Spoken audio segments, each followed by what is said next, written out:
Thank you. Hello, everyone, here from the museum in the exhibition. I'm Bruno Taut. I will just walk you live through. Here we are. And Taut is known for all his works in his Siedlungen in Berlin, of course, and in Magdeburg, but we also wanted to present him in his full context. So that was also focusing on his artistic qualities and ideals. So when you start here, you will walk past this timeline with his most important works and what he is known for. And to honor his colorful qualities in his neighborhoods, we also use the Keim colors, the mineral paint that he uses in his buildings. And here is the beginning, his early works that you will see that he was also very much into drawing, and his big source of inspiration, the nature. So here is a small presentation of how we do this. These are all on loan, authentic drawings from him. So that's very special that we could show them here in this museum. And what we did also in the exhibition design, which I really love, is the windows that is with his drawings also there.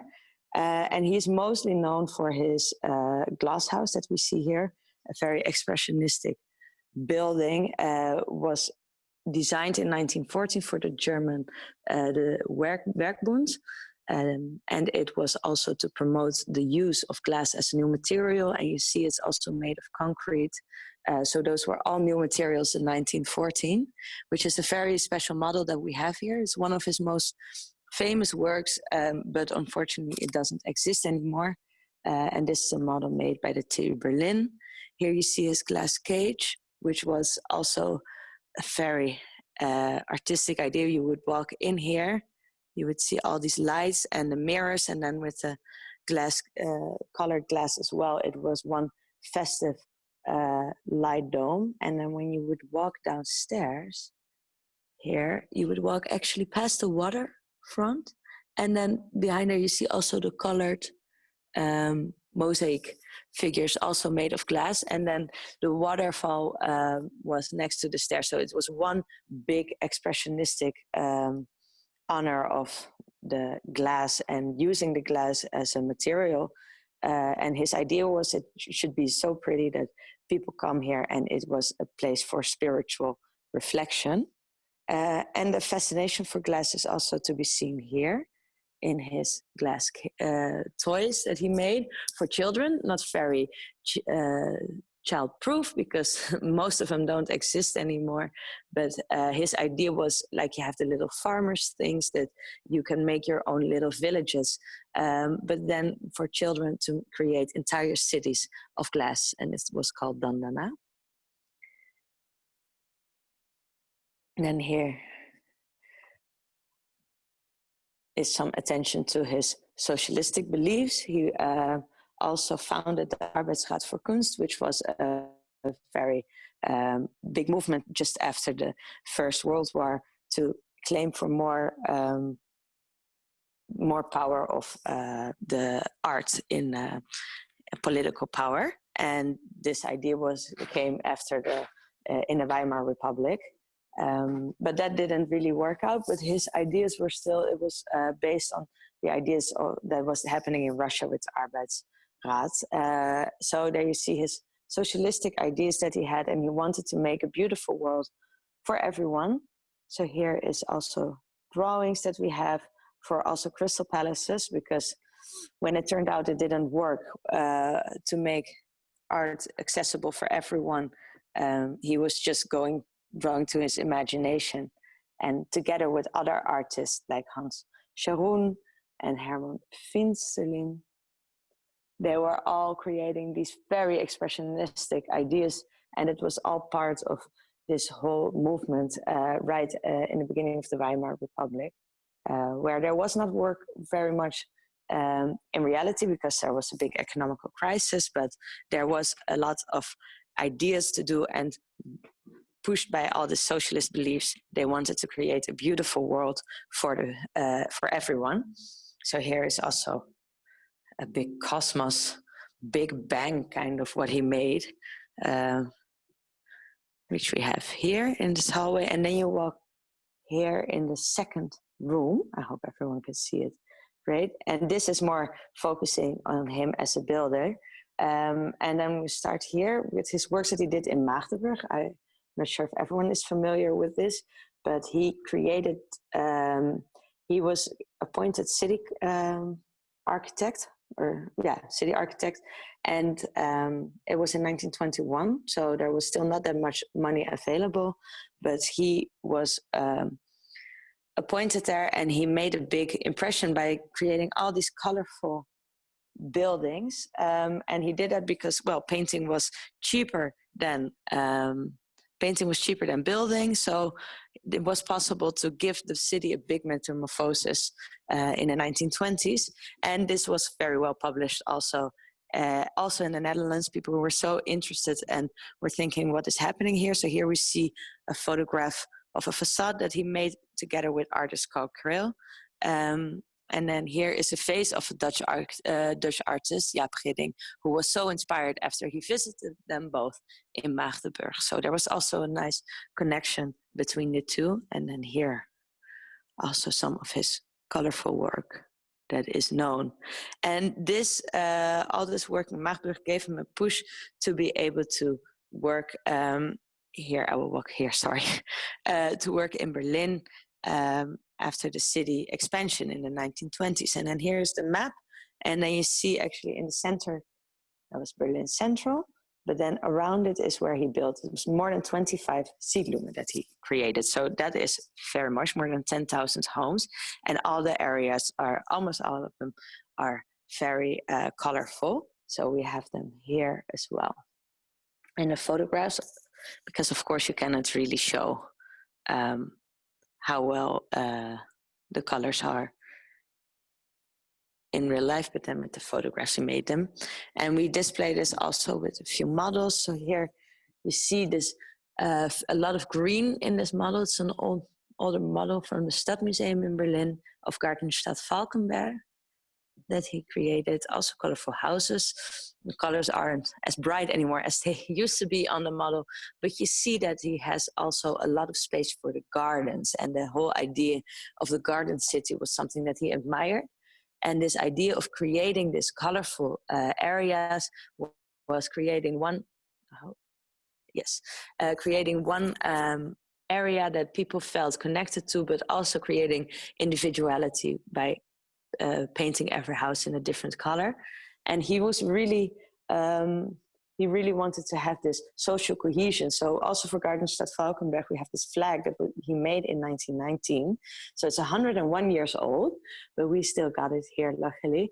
And it was quilted, and it was supposed to be worn on special occasions. And you see that here, that it is actually used when these social gatherings were there. So this whole idea of making all these homes was, and these areas for the working class people, and to unify them and promote cohesion. And here also a beautiful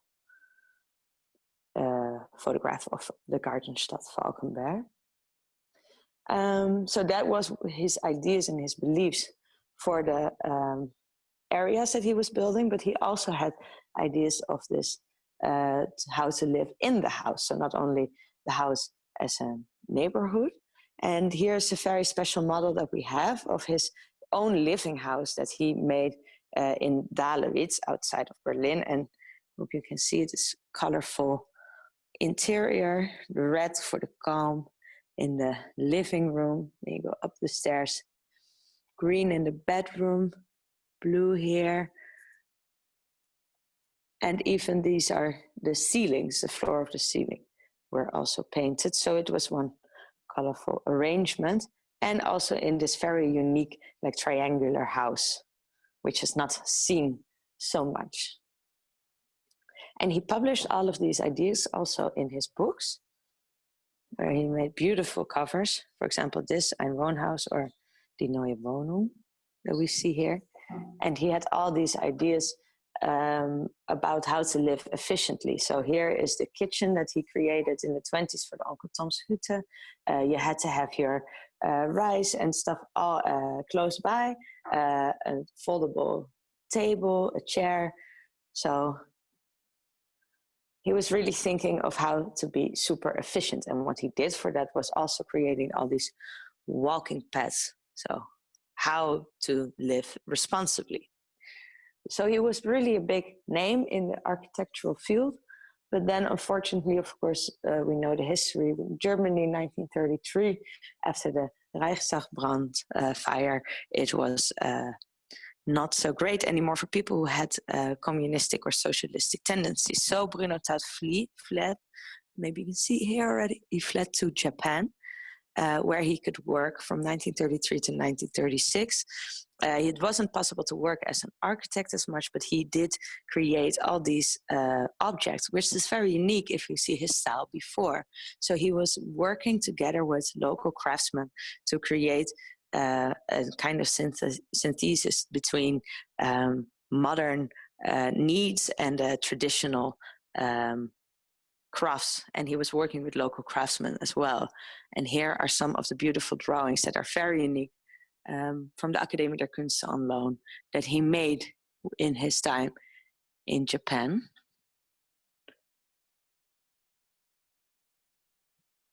So that is to be seen here. And because he couldn't work as much as an architect, there's a different place where he went, so maybe you can guess. He went to Turkey because Kemal Atatürk, the Turkish president, was working on creating a new and modern Turkey, and he could go there. Here we see him in the middle with his wife, and he lived there for 2 more years until his death, and he could work and teach at the art school. And this is very unique, his home that he made, that is still in Istanbul to this day. So you see also his influences from Japan, and a beautiful villa it's supposed to be.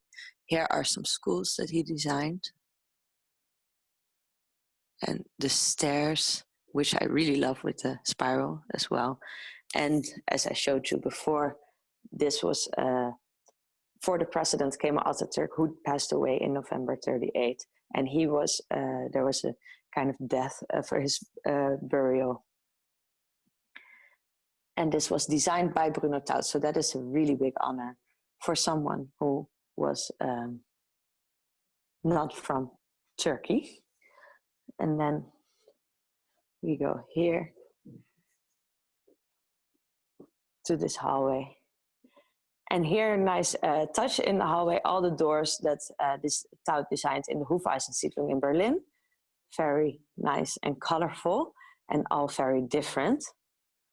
Photographs by our Ben Buschfeld.